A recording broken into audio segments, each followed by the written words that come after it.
Sabe, existe uma figura, ela aparece em todo o registro histórico da escravidão no Atlântico, mas ao mesmo tempo permanece completamente desconhecida. É como um fantasma nos documentos, um mistério que nos força a fazer uma pergunta bem difícil. Como é que se conta a história de alguém que a própria história, com um A maiúsculo, parece ter tentado apagar? Ok, vamos mergulhar nisso. É como se a gente estivesse abrindo um dossiê sobre o nome que literalmente assombra os arquivos. O nome dela é Vênus.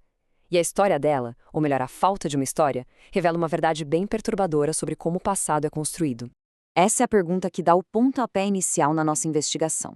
Mas, como a gente vai ver, talvez essa seja a pergunta errada a se fazer. A busca por uma única pessoa acaba nos levando para dentro de um labirinto de violência e principalmente de silêncio. Pois é, Vênus não é uma pessoa só. É melhor pensar nela como uma presença constante, um fantasma composto que a gente só encontra em registros de violência, de propriedade e de objetificação. Ele é a menina morta numa acusação judicial, uma simples linha no livro contábil de um navio negreiro, a fantasia sexual no diário de um feitum. Ela recebe muitos nomes, como Harriet, Phoeba, Sarah, mas a identidade é sempre a mesma, a da mulher escravizada que teve sua humanidade simplesmente apagada. E isso nos leva à cena do crime em si. E não é um lugar físico, mas o próprio arquivo, aqueles documentos que, em tese, deveriam preservar a história. Essa metáfora da Hartman é muito poderosa. O arquivo não é um lugar neutro, cheio de fatos objetivos.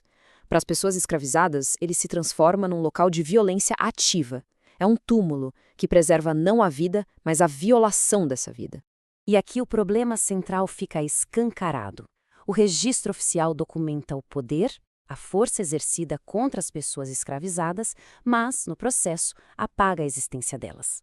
O arquivo fala sobre o valor de Vênus como mercadoria, mas não diz absolutamente nada sobre seus sonhos.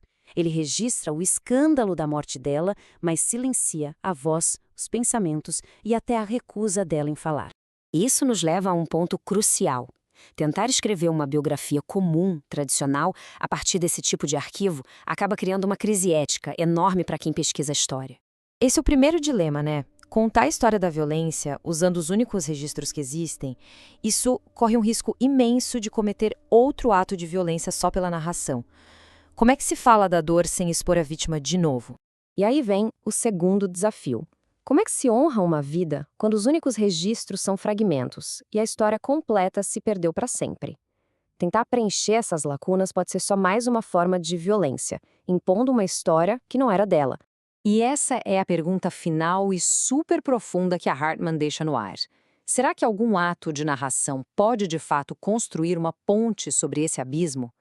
É possível, com um ato de amor ou de empatia, oferecer algum tipo de redenção para aqueles que o arquivo enterrou?